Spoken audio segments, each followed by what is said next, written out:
So a few weeks ago, and once again I'm late to the party, still better than anyone else talking about it though, so the wait's worth it, the next Splatoon game leaked, Project Spiral as it's being called, and said to be the next entry in the Splatoon series as a whole. Now, this tweet was taken down at some point, and I'm a little rusty on my Nintendo leaker lore, but regardless of whether or not this leak is true, it's really just pretext for what we're going to talk about here today.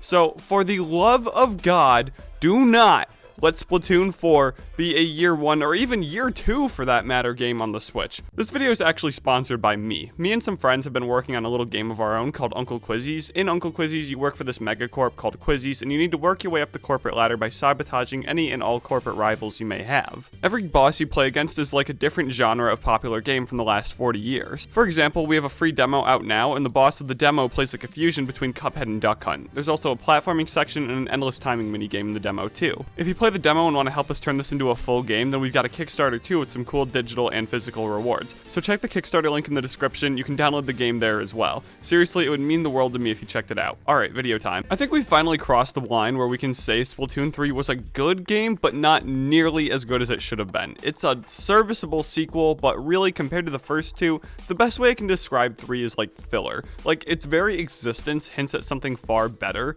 The game wasn't revolutionary, hell, we never even got a new ranked mode, which is just crazy still, and there's a lot of reasons as to why 3 didn't hit the way it should have, the biggest fact being that Splatoon 3 was developed by junior developers and Nintendo. This came out during a side order interview, though this was pretty easy to imply once we hit chill season 2022, because the quality just was not there, the quantity wasn't really either. I mean, it really wasn't there across any of the updates. Post-launch Splatoon 3 wasn't really a train wreck, but it certainly wasn't good either. Base game, pretty damn good. Definitely the most content we've had at launch, and good content at that. But then the Tetris blocks started showing up, and the terrible weapon kits, and the content droughts. None of these problems ever got better. Because of all of this, Splatoon 3 sales absolutely flatlined, and led to something I'm sure you're familiar with. Believing that this game would get better with time, only to watch 3's update cycle go by and seeing it still not get better. Side Order was pretty good, but it's not Octo expansion. I'm not saying all this to dog on Splatoon 3, this is all just a warning. It's the reason we're not even close to being ready for Splatoon 4.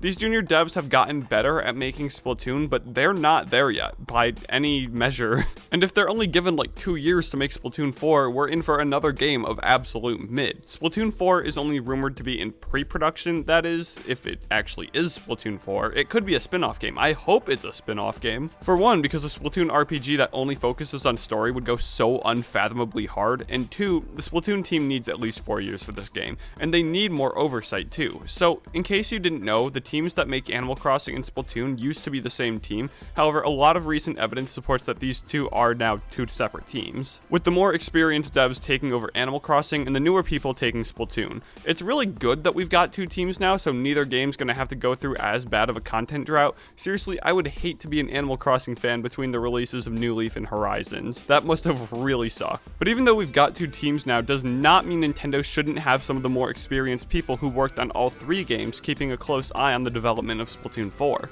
I'd actually say it's necessary to ensure that we don't have 2 more years of terrible post-launch support. Maybe for Splatoon 5 or a Splatoon 4 DLC, they'd be totally good to take the wheel without being watched, but not 4. 4 needs to be better than 3. The series isn't in a life or death situation, but 2 mid games back to back would certainly put it there. And I don't want to see that. I'd rather them take their time, take the 4 years, to release the game in like 2028 or something, if it means that we never have to have a game as heavily debated in quality as 3 ever again. And if these new devs need support from the veterans to ensure the quality, then Nintendo better give it to them. Splatoon is the shooter on the Switch. COD's gonna be on the Switch too, but I, and I'm sure you, want to play the best version of a Nintendo shooter. I also want to touch a little bit on the idea being thrown around by the community with absolutely zero evidence to back it up, and that really doesn't make any sense when you think about it.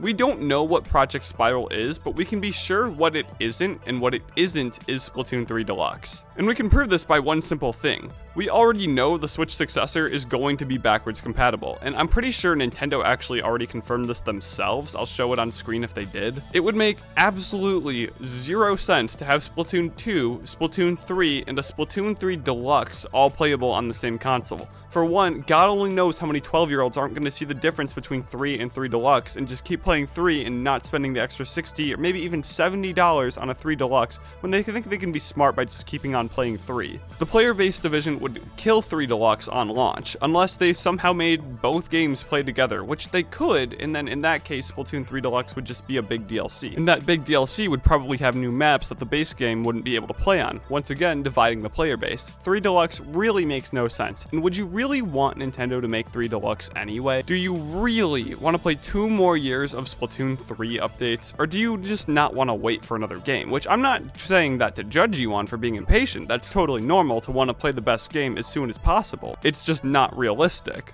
If we want a good Splatoon again, it's going to take a while, and that won't come from a Splatoon 3 Deluxe. I think that's all I've really got to say on the subject. Keep the metaphorical leash on the new devs for one more game, give them 4 years to make the game, and in the meantime, check out my game. It's really fun, and if we fully fund the Kickstarter, it'll be coming to Switch and whatever the Switch successor is called. Probably before Splatoon 4 comes out too. Link to the demos in the description. But anyways, gamers, that's it from me. See ya.